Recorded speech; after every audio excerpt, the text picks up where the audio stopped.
China has become very active in the neighborhood, and they are becoming active as a very conscious policy. China is not just a neighbor for India now, it is also a superpower. Certain complexities into our relations, the complexion is changing, and therefore the old template which we had, that is broken. Looking at it another way, India also aspires to be a pole in an emerging multipolar world.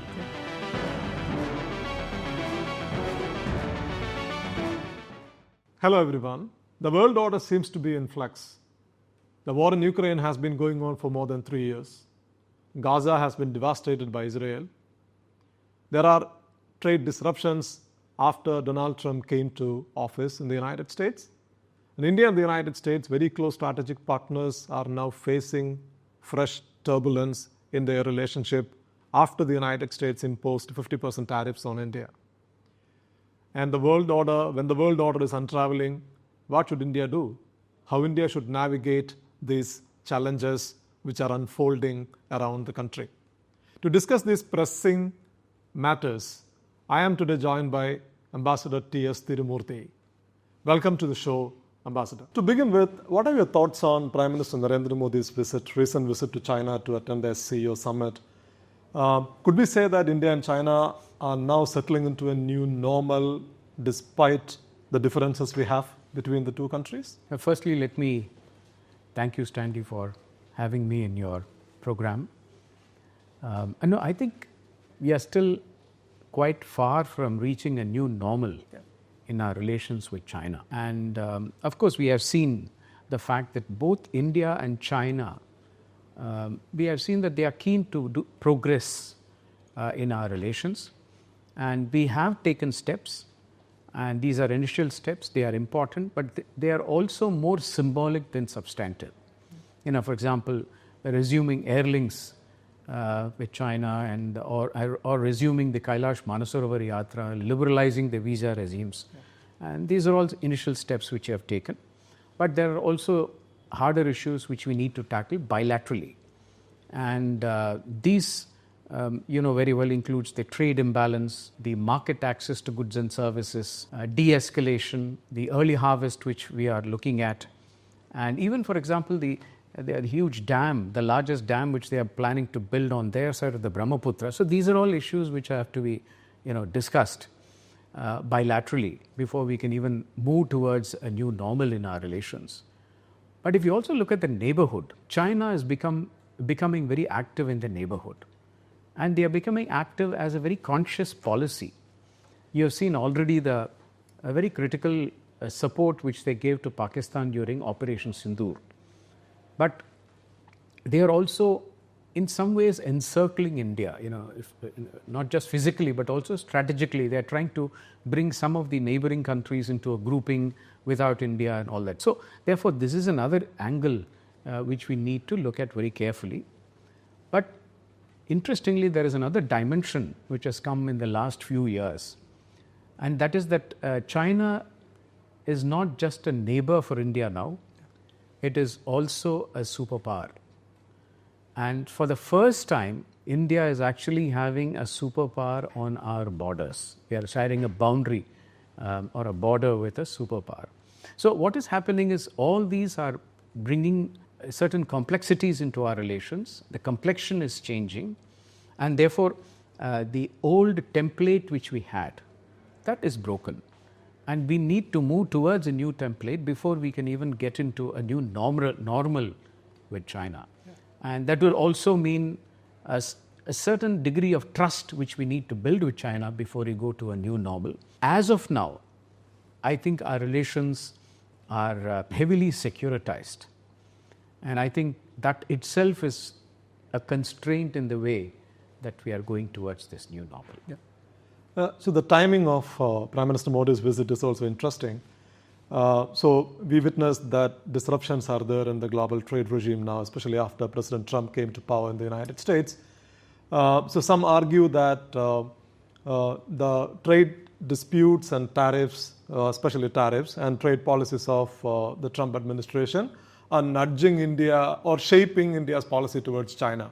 So could we say that, this is a policy that is taken independent of any trade pressure tactics? You see, I think there is no doubt that President Trump's policies have definitely disrupted, India, U.S. relations. And interestingly, President Trump himself acknowledged it a few days ago that his policies have caused a rift, and that's what he says. Yeah.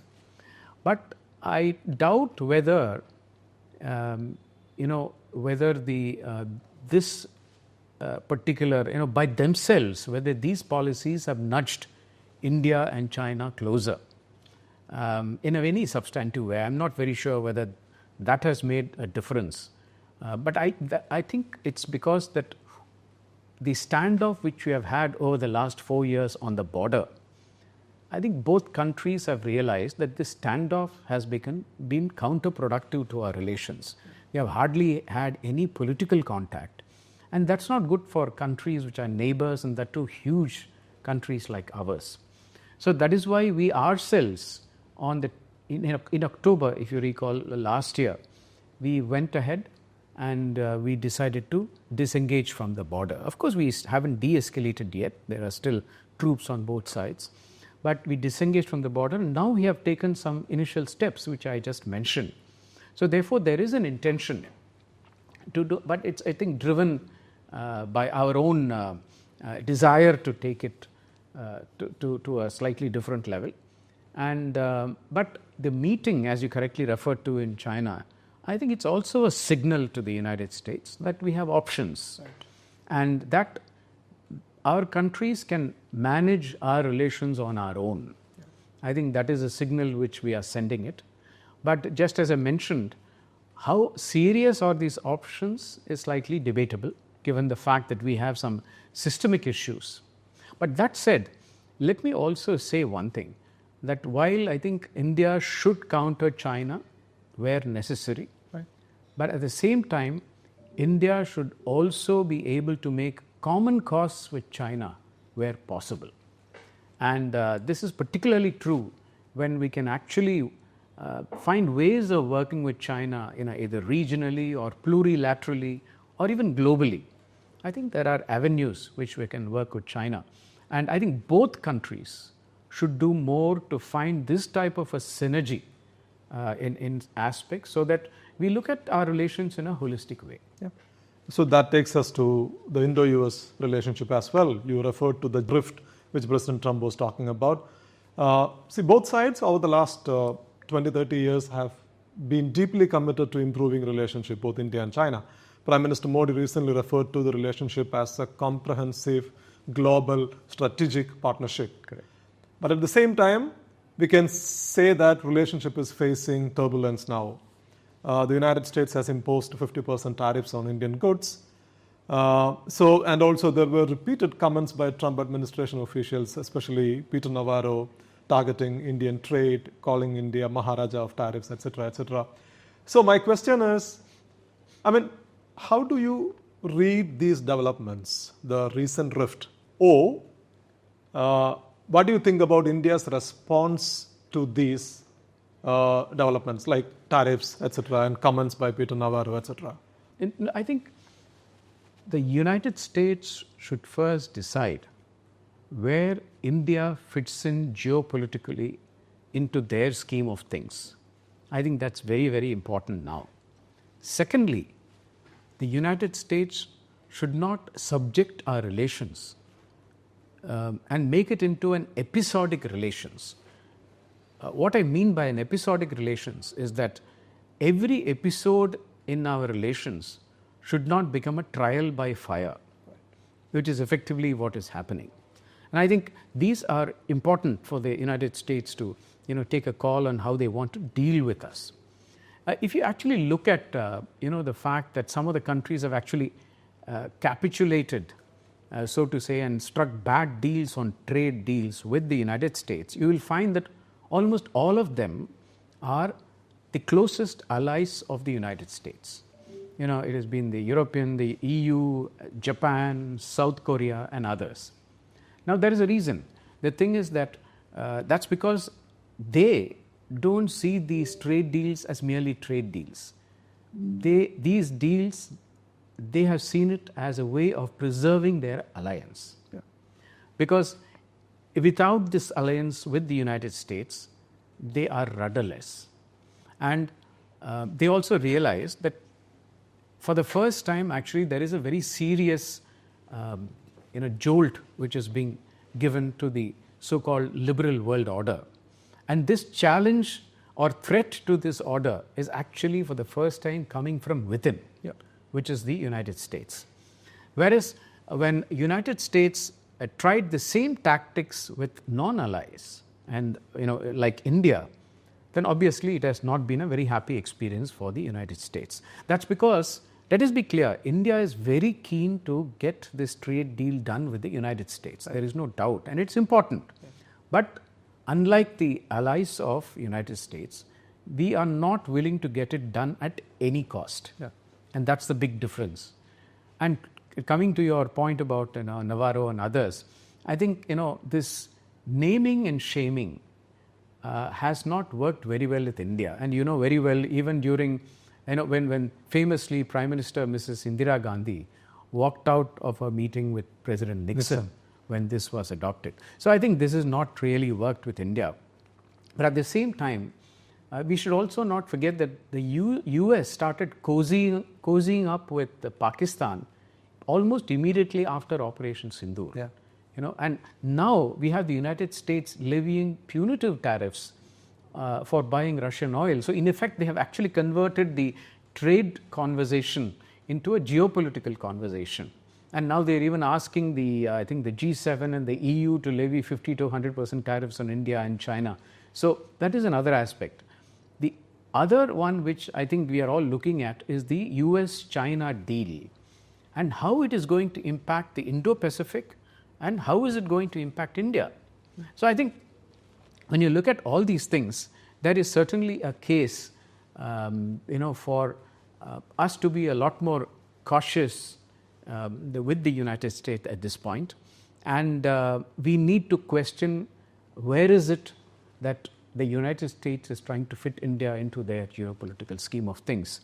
But let us also be clear that both India and United States want this trade deal. Otherwise, they wouldn't be resuming this trade deal.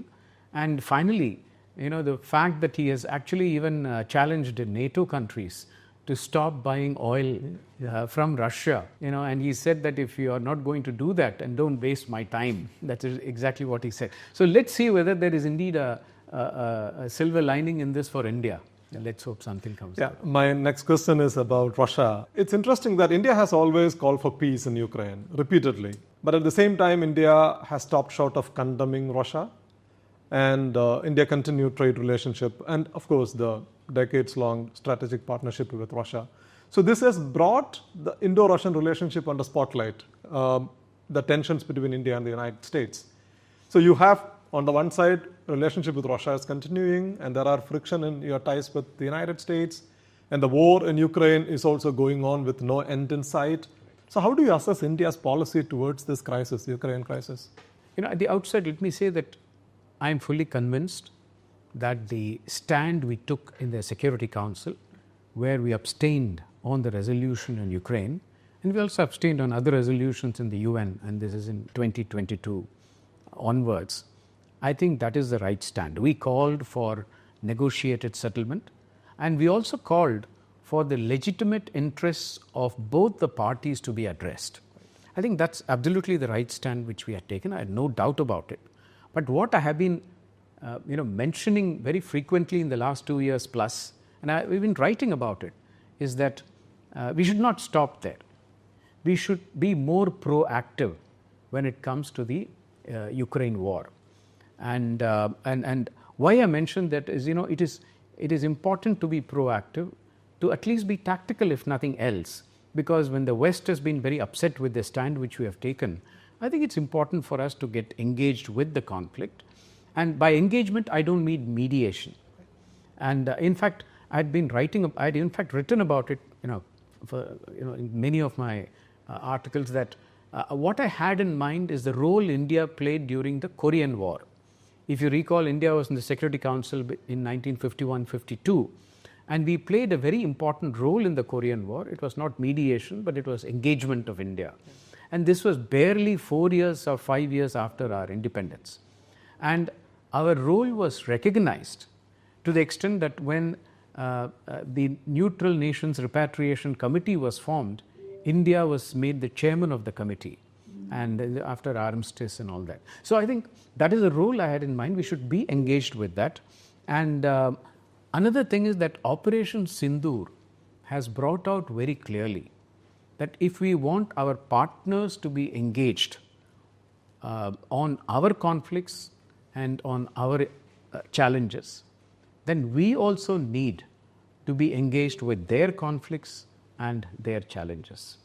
I think, therefore, there is need for us to be more proactive. And when I actually see the current parlays which is now going on between India, France, EU and others, I really wish that we had started this much earlier. Right. So this conversation would not be complete unless we touch upon West Asia, which is our extended neighborhood. So the devastating war in Gaza continues. And then in June, we saw a brief war between Israel and Iran. India has good relationship with both countries. And just a few days ago, we saw an Israeli strike in Qatar. And Qatar is also an important partner for India. If you look at India's position, that India has consistently voiced support for the Palestinian state, but India was not very critical of Israel, unlike other Global South members like Brazil or South Africa. But India joins BRICS or SCO statements that condemned Israel's attack on Iran. So how do you look at these positions? Is there any contradiction in India's position? Actually, you know more about West Asia than all of us. So I don't have to tell you this. But except for a few countries in the Global South, I think the Global South has not been very vocal or even impactful as far as West Asia crisis is concerned. If you look at the Gulf countries, and particularly Saudi Arabia and UAE, they have broadly been on the margins of the Gaza war. They have not taken an active interest. Of course, we know the reasons, that their primary focus was on making sure that the Iranians and the Iranian proxies, so to say, that their threat was removed. And the Israelis removed these threats for them, actually. The second was that they themselves wanted normalization of relations with Israel. And that is why UAE and Bahrain and Morocco and others, they had this Abraham Accords. Yeah. And by all indications, Saudi Arabia was close to signing one. And in fact, that was cited as a reason why Hamas actually went in and attacked Israel in October.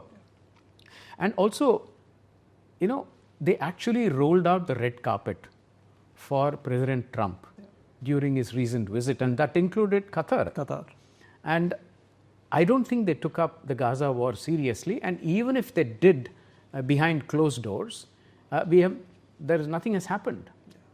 So therefore, I think when you look at it in totality, probably India saw their position on the Gaza war and their pro-Israeli tilt which they have as a vindication.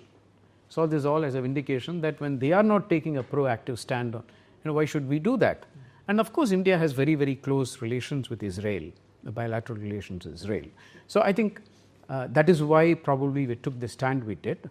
But now, with the devastation of Gaza, with the international law being broken, violated with impunity, with the type of deterioration we are seeing in the West Bank, and also the threat of annexing West Bank once and for all into Israel. If you look at all this, then I think the position which India has taken, in fact the world has taken, is becoming untenable. And you know very well that we have huge interests in the region, and I think it is also important to factor that in. So therefore, I have been consistently advocating, once again, like as it said for Ukraine, a very proactive stand of India on this conflict. Of course, keeping in mind our national interest, there is no doubt about it.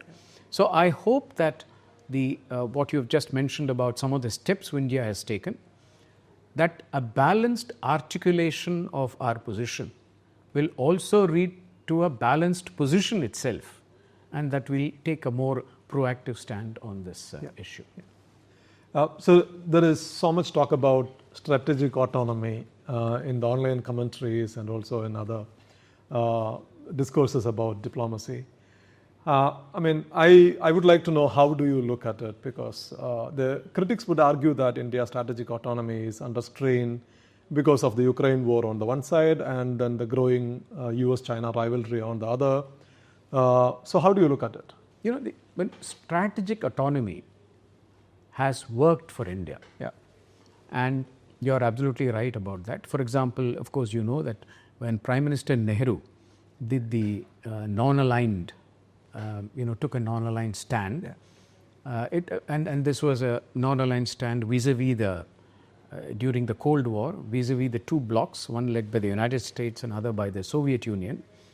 It was clearly a stand to not only assert our strategic autonomy, but also to give options to other developing countries and tell them that there is a third path. You don't have to join these two. Coming to the current era, we have, from non-alignment, we now have multi-alignment. And that is, of course, also understandable, because at those days the United States and Soviet Union had nothing to do with each other. But now United States and China are so interconnected. They're actually the biggest rivals of each other and the biggest partners of each other. So therefore, it makes no sense for us to stay aloof, and we are engaging them. So I think so ultimately everything is about independence of decision making. And just imagine if we did not have strategic autonomy, and let's assume we were an ally of the United States or an ally of China. You can be sure that we would have also been emasculated in this huge breaking down of the international order which is coming. So I think we have taken all the right steps, and the unfolding events actually convinces me even more that strategic autonomy is the right way to go. And looking at it another way, India also aspires to be a pole in an emerging multipolar world. Yeah. And if India wants to be that pole, then we need to have that independence of decision making. And the world expects us to lead. And that is where a very important aspect of strategic autonomy is leadership. Sometimes we lose sight of this fact, that the world expects India to lead. And in one way or another, because we are right from the time of non-alignment, we have led the developing countries in one way or another and voiced their concerns. So I think strategic autonomy is not only about independent decision making, it is also about leadership. And I think it's important that we adhere to it. And that's the way I look at it. You just talked about breaking down of the global order. Yeah. So I think, there is some kind of a consensus among IR scholars or students of diplomacy that the international order is unraveling. And India is an ambitious power, is a rising power, a major economic power now. So, how do you see India's place in the world, or what should be the guiding principle for India in an order that is unraveling? What should India do to continue to rise or find its rightful place in the world? Actually, it's a very big question. There is no doubt that there is a great disruption in the world order that we are used to. But interestingly, there are two forces which are on the international order. On the one hand, you have a force which is tearing ourselves apart, where international law and international rules are being violated. And this we are seeing in front of us. On the other hand, there is also a force which is actually forcing us to work together. Right. And this is on the global challenges like climate change, environment, AI, digital, oceans, energy, pandemics. So you have actually two contradictory forces now acting, and the actors are the same in both. Yeah. So how will these two contradictory forces come together? Where will they meet? Is going to in some ways determine how we are going to go forward. Right now, it is going in the wrong direction. That's there. Secondly, I just wanted to put it in front of everyone that, let us not get too nostalgic about this world order which is breaking. This is not a world order which we have helped in shaping. this is not a world order which has helped us. Right. If we have taken advantage of the world order and done well, we have done well against all odds. Yeah. Look at nuclear power. We are a nuclear power now, but over the decades, every attempt has been made to stop us from becoming a nuclear power. We overcame every one of them. We faced sanctions. We faced so many things, and we have finally emerged, and we are accepted now.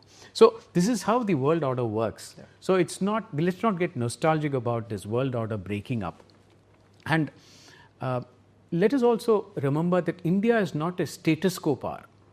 We have always called for reform, and this reform is not just for in the UN Security Council, but it is also a reform in the 1945 led architecture, which includes the IMF, which includes World Bank, which includes WTO. So I think that is something which we need to keep in mind. I have always advocated, since you asked me going forward, that India needs to be proactive geopolitically. I've advocated that for the simple reason that not only is that for protecting our national interest, but it is also to engage with countries as we rise in the international arena. I think taking a proactive stand is very important, as I mentioned, in Ukraine or in other places. Yeah. And the world itself expects us to play a bigger role. Let me also say that, many advocates say that, India should keep its head down. We should sort of look after our economic interests and grow to be a third largest economy, then the second largest economy. I think that template is broken. Right. Because geopolitics is guiding economic trajectory, geopolitics is guiding technology trajectory. So it is about geopolitics. Yeah. If we get our geopolitics right, we will get our economics right, we'll get our technology right, we'll get a whole lot of other things right. So I think that is the way to go, that India steps up to the plate and we start playing a more proactive role in the world affairs. Thank you very much, Ambassador. That's very insightful. Thanks for joining us. Thank you very much once again. Very kind of you.